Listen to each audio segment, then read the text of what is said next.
welcome to ITV News Meridian. Tonight's headlines in the southeast. A cut in fuel duty and a dramatic raising of the national insurance threshold. The Chancellor moves to tackle the cost of living crisis, but warns inflation has not yet peaked. What this spring statement means for you. Renewed protests in Dover as the Prime Minister gives his verdict on P&O Ferries' decision to fire 800 seafarers without warning. Looks to me, Mr. Speaker, as though the company concerned has broken the law. Also tonight, Paolo's 5-year wait for a kidney transplant. The campaign encouraging Black and Asian people to think again about organ donation.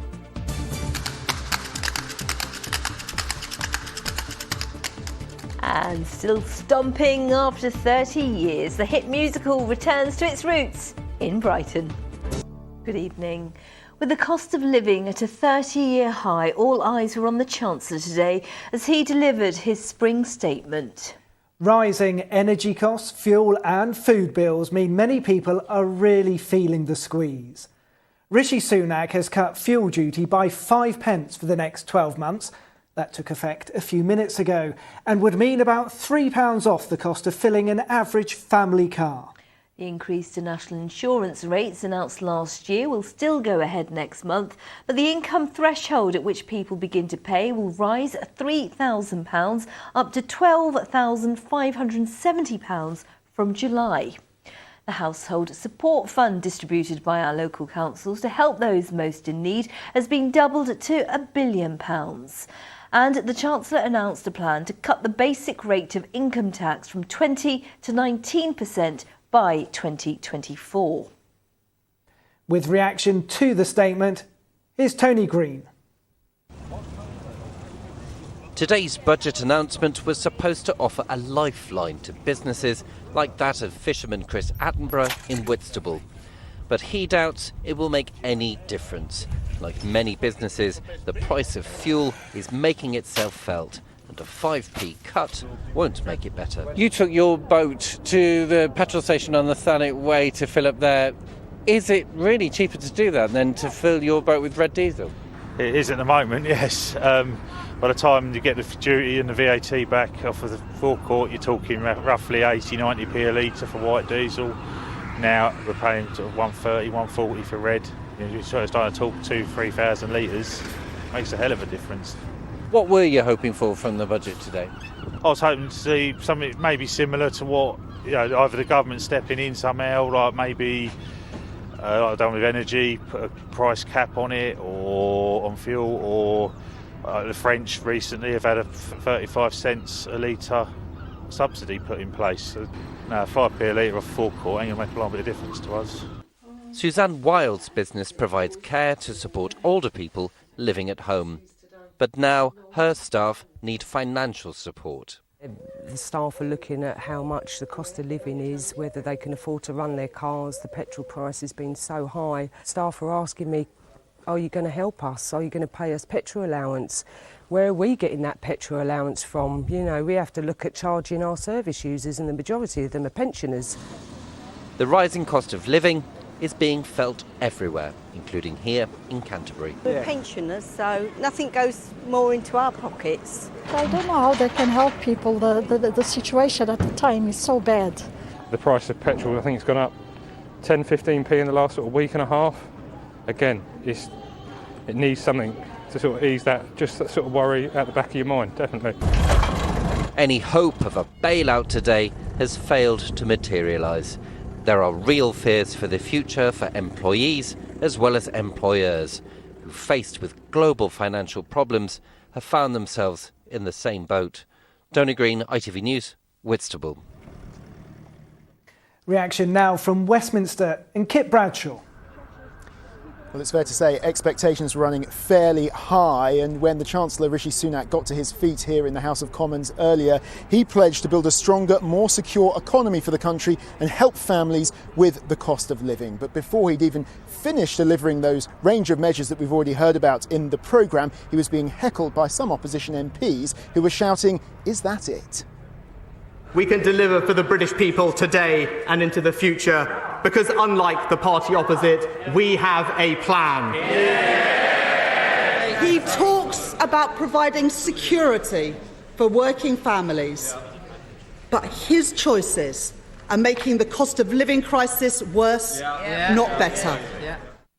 That gives you a sense of some of the debates in the House of Commons after the Chancellor Rishi Sunak delivered that spring statement. And the headline announcement, which had been trailed, was that 5p cut per litre in fuel duty. And I've been getting the reaction of some of our region's MPs. First up, Damien Green, the Conservative MP for Ashford, and he thinks it will help a lot of his constituents.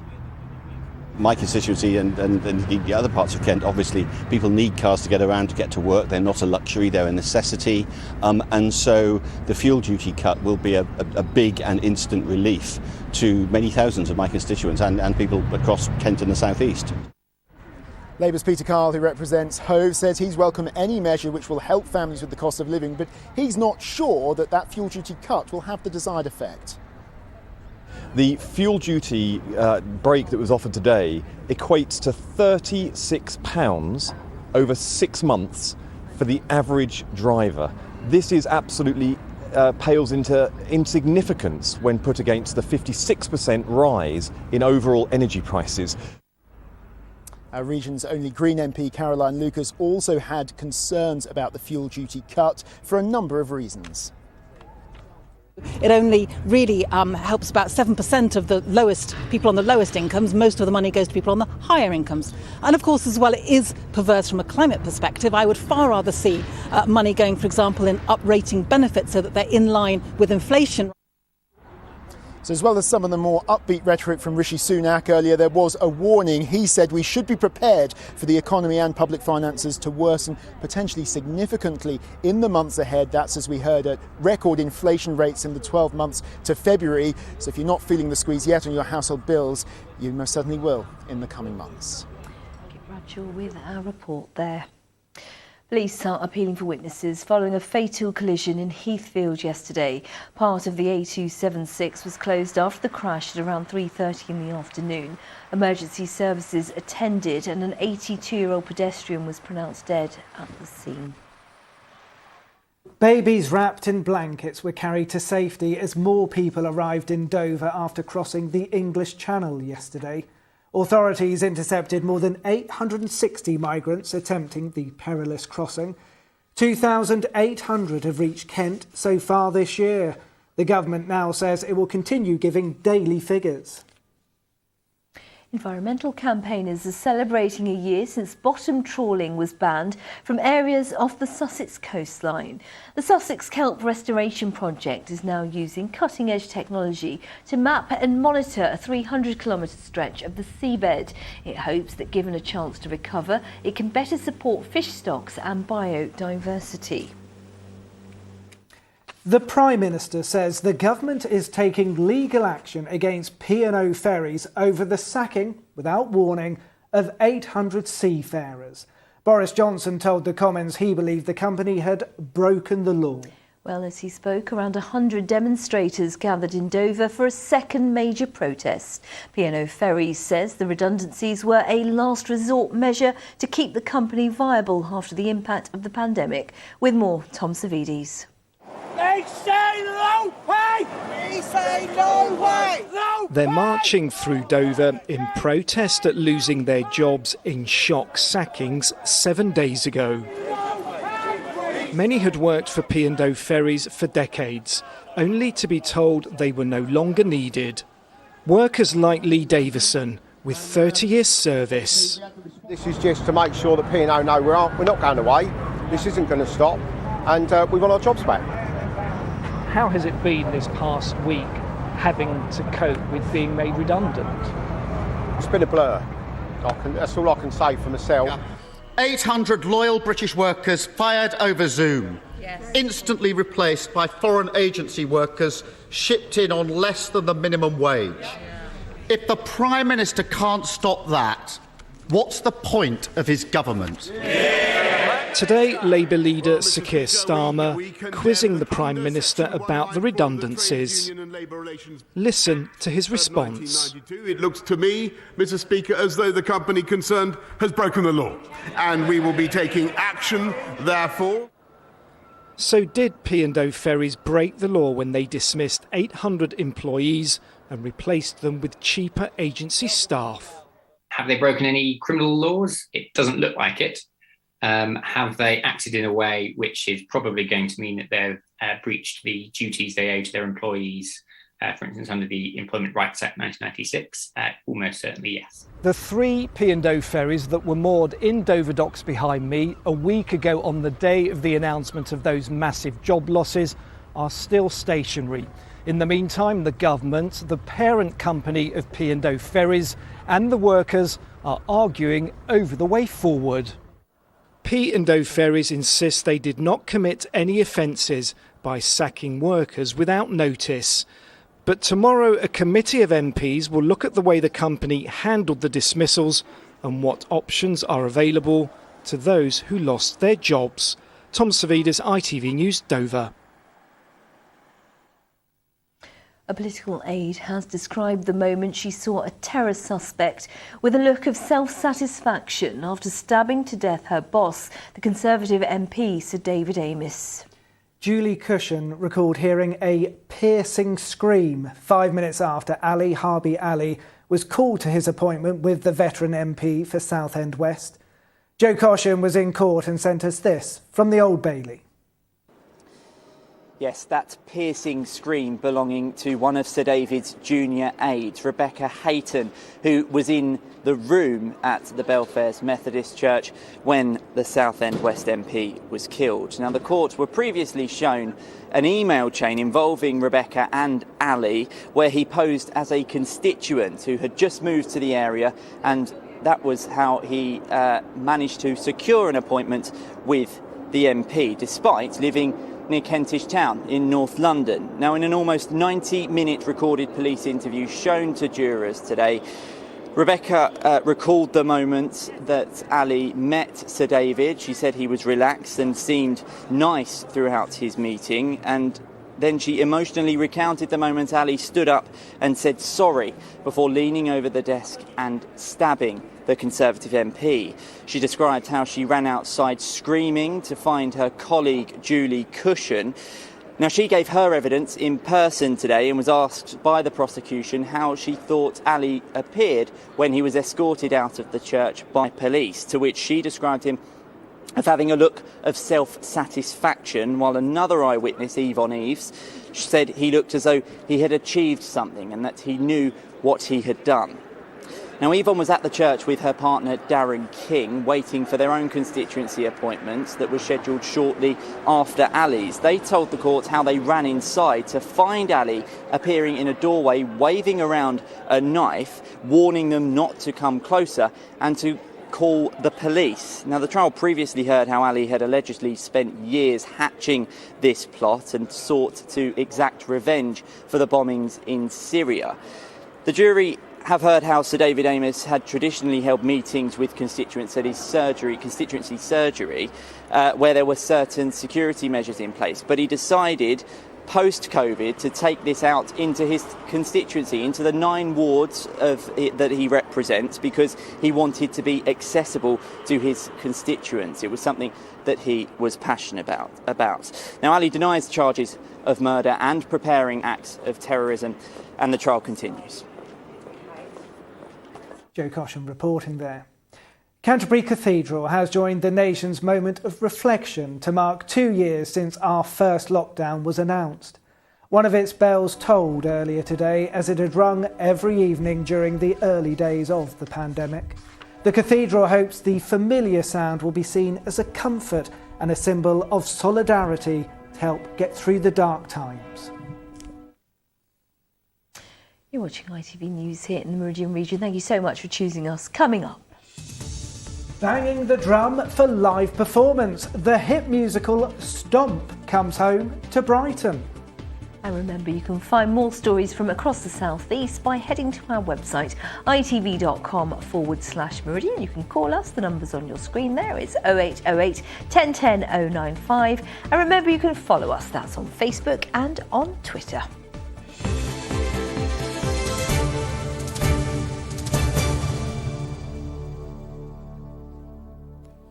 Now, are the campaigns to tackle health inequalities and promote blood and organ donation among Black and Asian communities working? Last night we looked at the latest figures that showed in 2019 to 2020, 71% of all who had registered and recorded their ethnicity opted out of the donor register. That's despite millions of pounds of government money being spent on addressing the shortage of organs for those waiting for a transplant from Black, Asian and minority ethnic backgrounds. Amani Khan has more.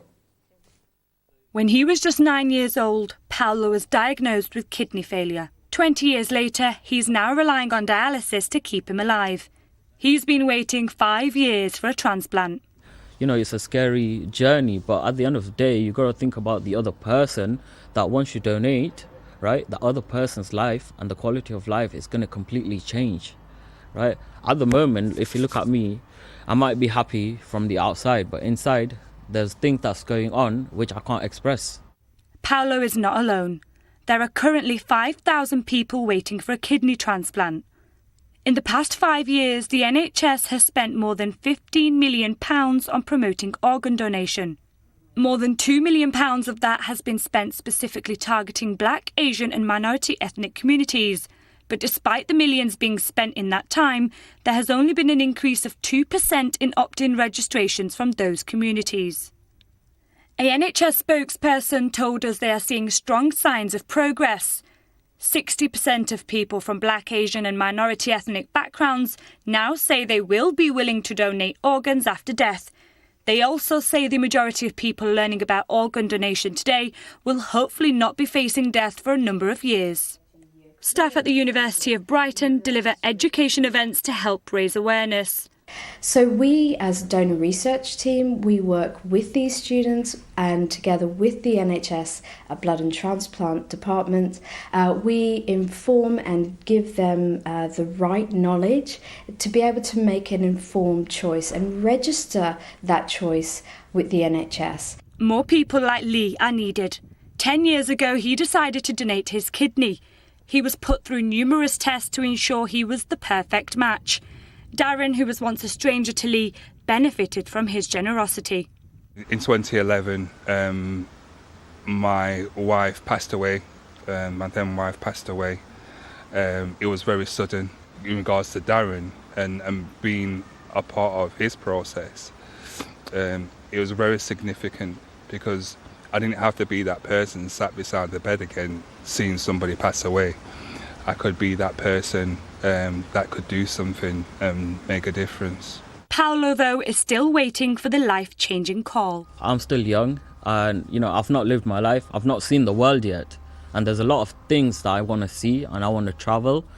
A donation will change my life. It's a message that the NHS has invested £15 million to highlight. But until more people from ethnic minorities donate their organs, people like Paolo will spend their life living in uncertainty. Amani Khan, ITV News. Well, we can now talk to Heather Nelson from the Black Health Initiative that works with Black and Asian communities to improve access to health services. Heather, thank you for talking to us. Now, everyone who makes the decision to opt out is doing it because they think it's right for them or their family. So what reasons do you hear from people about why they're making these decisions? I mean, one of the main reasons that we're hearing from those who we work with and for is about faith. They quote their holy books saying that, you know, the organ and blood donations are not what they're supposed to do. It goes against every realm that they read in, and from their religion, it is not supported. And we've heard some faith leaders come out and actually challenge that, and we know that £15 million has been spent on awareness campaigns over the last 5 years, but sadly the situation isn't changing. Many people still opting out. So what do we need to do differently? I think, we can continue spending money doing the same thing and getting the same results and then wondering why nothing's changing. For us, as a third sector organisation, we know that to be able to get to those that you really need to give factual information in a way that they will receive it, for one thing, and also work in partnership with those who already have their trust, the relationship and the knowledge of those that we're trying to reach, so that we can reach them effectively. A generic programme would not work very well, which we are seeing, because it's only 2% increase from the 15 million being spent. We really need now to work in partnership to actually get the message across, so that people understand that we're already within the Black and Asian minority ethnic communities at a disadvantage for organs and blood, and we do need to make a match, and a match is more likely from those who are from the same community. So briefly, Heather, you're saying it's time and it's changing attitudes. That's what we need to be doing. Absolutely. We need to be looking at how we're doing our targeted outreach and make sure that we're doing effective communication. Heather Nelson from the Black Health Initiative, thank you so much for your time today. Thank you. The ITV Evening News continues with the national and international news at 6:30. Is Mary Nightingale. Coming up on the programme, has the Chancellor done enough to ease the cost of living crisis? Rishi Sunak's spring statement cut fuel duty and national insurance, but it didn't increase benefits. Labour says he's failing to help those who need it most. Tonight, our expert panel will answer your questions. As figures reveal, we're heading for the biggest income squeeze on record. Also ahead, nearly 30 people are taken to hospital after a chlorine leak at London's Olympic Aquatic Centre. Plus cheers and jeers for William and Kate as their royal tour reaches Jamaica. Well, do join me for those stories and more at 6:30. Thank you, Mary. Now, it's hard to believe it's been 30 years since the musical phenomenon that is Stomp first hit the stage. Yes, the percussive spectacular using bins, brooms, even matchboxes began life on the streets of Brighton and is now returning to its own venue. Its creators bought the old market in Hove 10 years ago, but for an industry ravaged by COVID, coming home should prove to be a welcome boost. With our story, here's Andy Dickinson. From humble beginnings, busking below Brighton Pier, Stomp has conquered the globe. The show playing on Broadway for more than 20 years, companies touring Europe and Asia. And with new brooms ready to sweep the stage clean, it's now preparing for a return residency, its next generation facing a new world. Hugely excited. I saw Stomp when I was 13 in the West. I saw it in the West End. And I never imagined being in it. I was completely blown away with it at the time, and actually some of the performers who performed then are still in the show now. It's something that the majority of us have never done before. I'm a flamenco dancer, so I work with rhythm all the time, but I work with making rhythm with my feet. I've never tried to pick up a broom and make rhythms with a broom, or I've never tried to hit a trolley. For creators Luke Creswell and Steve McNicholas, this is a journey that just couldn't have been plotted. Across 50 countries, Stomp's been seen by a staggering 12 million people, and yet COVID caused a significant bump in the road. COVID completely stopped it in its tracks. I mean, it stopped all theatre. I think in many ways, theatre's the worst hit. We were the first to close and last to come back. And, a lot of shows didn't survive. A lot of companies just didn't survive.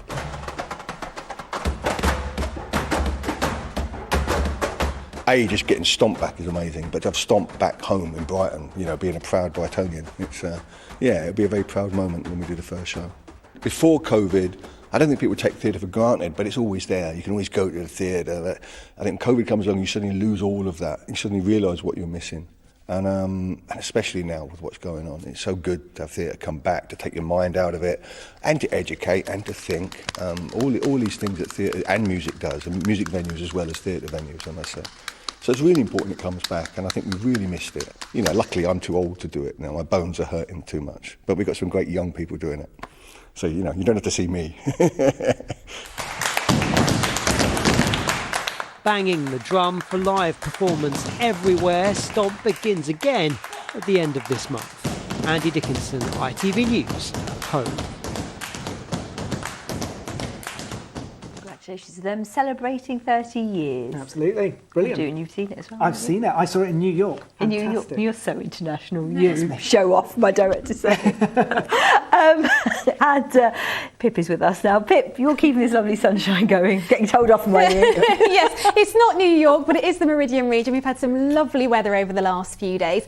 Yesterday, parts of southeast England got up to 20.5 Celsius. Today, we've snuck just above that, 20.6 at St James Park. But even here in the Meridian region, widely 18, 19 Celsius. Some lovely pictures coming in. Let's take a look at just a handful of those. So first up, John and Jean enjoyed a gorgeous sunset on an evening stroll along the Sussex coastline. It was blue skies as far as the eye could see for Colin Ross in Hastings today. And this setting sun wouldn't look out of place in the Serengeti. Glorious scenes there, courtesy of Graham Whiffen. That's a great picture. It's lovely, isn't it? Glorious pictures. Best place in the world, if you ask me. Much better than New York. But today also, very special day in the weather world. In the weather world, yes, it's World Meteorological Day. It doesn't get much more special than that. It marks the anniversary of the founding of the World Meteorological Organization, 72 years old today. Each year they have a theme. This year, early warning and action. 1 in 3 people globally not covered by severe weather warnings. And today is about highlighting that and hopefully improving it for generations to come, protecting lives and livelihoods as a result, hopefully. Reminder of why what you do is so important. Well, fingers crossed, yeah, keeps me in a job anyway. Long may it continue. And you do it very, very well. Let's get a little bit more of the information then from the very special Pip. What's going on over the next few days?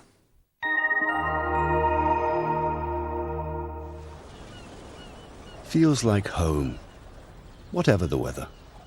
Valent Boilers and Heat Pumps sponsors ITV Meridian Weather.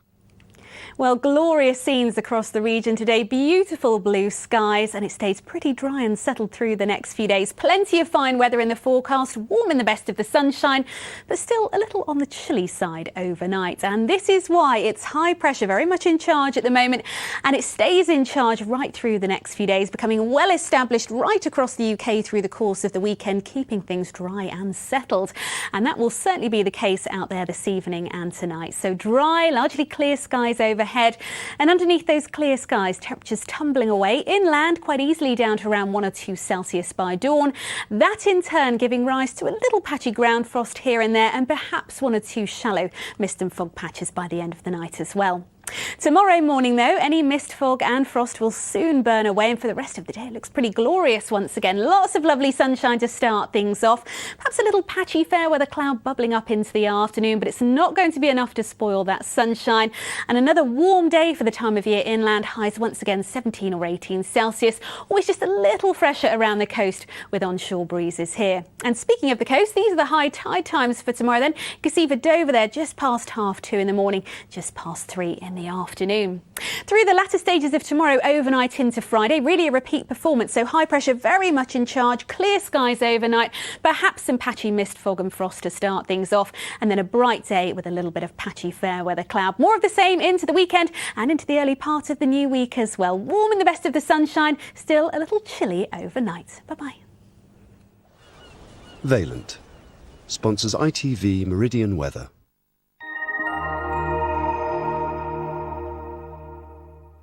In just a moment, the ITV Evening News with Mary Nightingale. Stacey Poole will be here with your late update just after 10:30. Matt and Stacey will be here tomorrow, and I'll see you on Friday. Have a great evening, whatever you're doing. Bye-bye. Bye-bye.